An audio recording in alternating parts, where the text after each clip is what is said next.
PDF के लिए Telegram join करें। डिक्टेशन स्टार्ट होगा 5 सेकंड के बाद।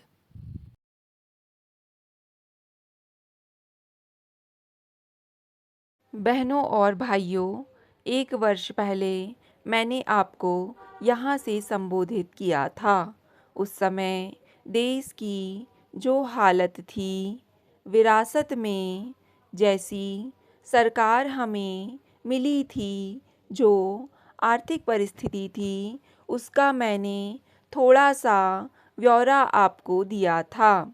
1 वर्ष हुआ, उसी परिस्थिति में, उसी संकट में, उसी प्रयास में हम लगे हैं और यह कहते हुए मुझे खुशी हो रही है, काफ़ी भिन्न है पिछले वर्ष की परिस्थिति से। देश में एक स्थिरता का चित्र आपके सामने नज़र आता है। पिछले वर्ष स्थिरता के बारे में कुछ प्रश्न चिन्ह थे, इसमें कोई संदेह नहीं है। लेकिन आज देश के भीतर या बाहर साबित हुआ है और जो भी हमारा कार्यक्रम आर्थिक सुधार का और सामाजिक सामंजस्य को बनाए रखने का हमने उठाया था, आगे बढ़ा है। यह यशस्वी हुआ है। हालांकि इसमें बहुत कुछ आगे करना बाकी है। मैंने पिछले साल सरकार की तरफ से एक नया तरीका अपनाया था, सहमति का। मैं आज भी सोचता हूँ कि वही तरीका हमारे देश के लिए ठीक है, क्योंकि जितनी समस्याएं देश की हैं, वे दलगत समस्याएं नहीं हैं। दलों से परे, दलों से ऊंचे और सारे देश की समस्याएं हैं। समूचे देश की, तो फिर उन्हें उसी प्रकार हल करना चाहिए। सभी दलों से, सभी वर्गों से, सभी सदस्यों से बात करके और सबसे विचार विमर्श करके ही इनको हल किया जा सकता है।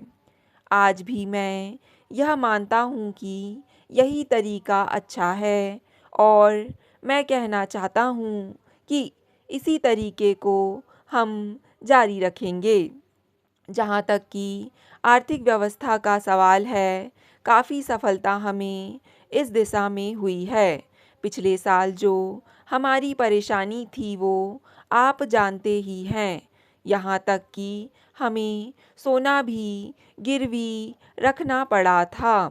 1,000 करोड़ से ज़्यादा हमारे पास विदेशी मुद्रा नहीं थी। शायद 1 सप्ताह के अंदर हम बाकीदार बन जाते और हमारी साख एकदम राख में मिल जाती। ऐसे समय में हम आगे बढ़े हैं, कुछ सावधानी से फूंक-फूंक कर कदम रखते हुए, और आज मुझे यह कहते हुए बड़ी खुशी हो रही है कि हमारी विदेशी मुद्रा 17,000 करोड़ तक पहुंच गई है और बाहर से किसी भी चीज़ के आयात करने में जिसमें हमें आवश्यकता है, आज किसी प्रकार की परेशानी नहीं है। दूसरी तरफ वर्ष भर के प्रयास के बाद अब हमारे निर्यात भी कुछ बढ़ने लगे हैं।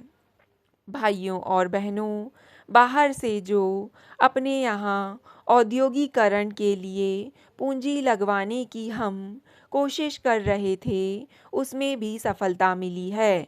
कोई 3,000 करोड़ से अधिक आज तक संकल्प हमारे पास आ चुके हैं। थोड़ा समय लगेगा ये पूंजी लगने में, लेकिन ये बहुत बड़ी रकम, और ये केवल रकम के दृष्टिकोण से नहीं बल्कि प्रौद्योगिकी के दृष्टिकोण से भी बहुत महत्वपूर्ण है। और इसके साथ साथ जो हमारी देसी पूंजी है यहाँ के उद्योगपतियों की, वह भी काफ़ी बड़े पैमाने पर लगने वाली है। उनके जो आवेदन हमारे पास आ चुके हैं और उनके हिसाब से लगता है कि कोई 35-40 हज़ार करोड़ रुपए तक पूंजी यहाँ देसी पूंजी लगने वाली है।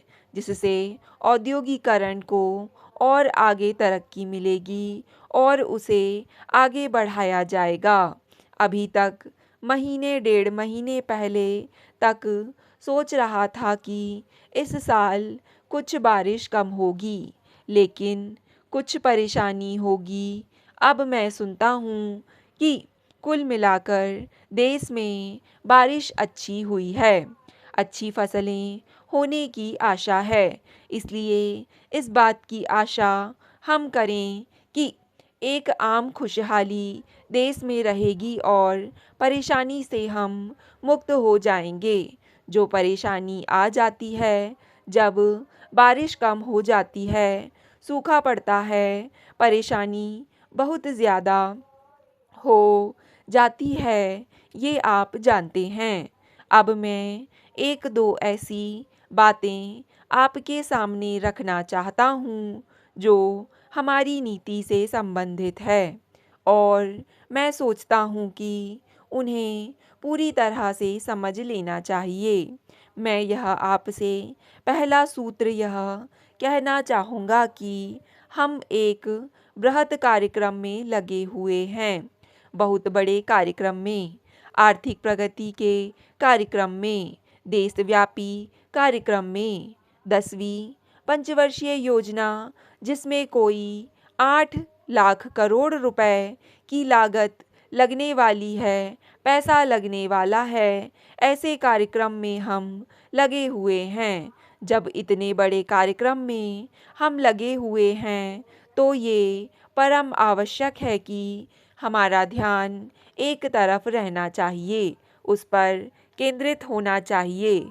उस कार्यक्रम पर इधर उधर हमारा ध्यान नहीं जाना चाहिए। हो सकता है कि इस ध्यान को इधर उधर हटाने के लिए कुछ व्यवधान आएंगे, कुछ बाधाएं आएंगी, कुछ को लाया जाएगा जानबूझकर या कुछ परिस्थिति में आएगा, लेकिन उन छोटी मोटी समस्याओं को हम हल अवश्य कर लेंगे। महोदय, 1965 में पाकिस्तान के साथ हमें फिर संघर्ष में उलझना पड़ा और हम उसके भारी व्यय से उभर भी ना पाए थे कि भयंकर सूखा पड़ा। 3 वर्ष तक वर्षा नाम मात्र को ही हुई और अचानक हमें अकाल जैसी स्थिति का सामना करना पड़ा।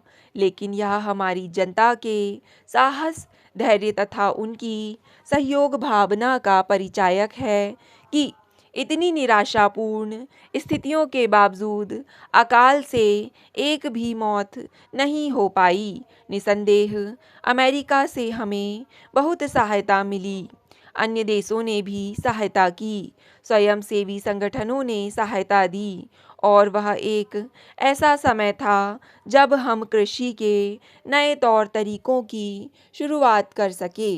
उन दिनों 1966 में मैं अमेरिका यात्रा पर आई थी और तब जो मुख्य सवाल मुझसे पूछा गया था वह था, क्या भारत में लोकतंत्र जीवित बना रह सकता है?